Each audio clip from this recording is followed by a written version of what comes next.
আরে শোন শোন, তোর নেতা তোর জন্য কয়দিন জেল খাটছে রে? তোর নেতা তোর জন্য, এ যুবক, কয়দিন জেল খাটছে? খাটছে জেল তোর জন্য না, নিজের জন্য।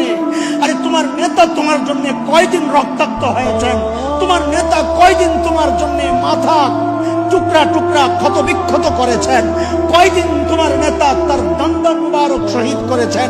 কয়দিন তোমার নেতা না খায়া ছিলেন? আরে কয়দিন তোমার নেতা তোমার জন্য অপেক্ষা করেছেন?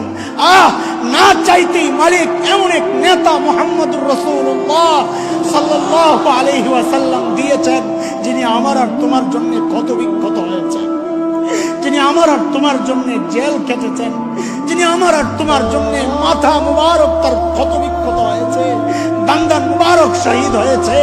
আরে এমন এক নবী দিয়েছেন, যেই নবী আজও আমার আর তোমার জন্য অপেক্ষায় বসে আছেন। আমরা যাব সুপারিশ কইরা মালিকের দরবার থেকে আমাদেরকে ছাড়াইয়া নিয়া এরপর আমাদেরকে নিয়ে জান্নাতে ঢুকবে।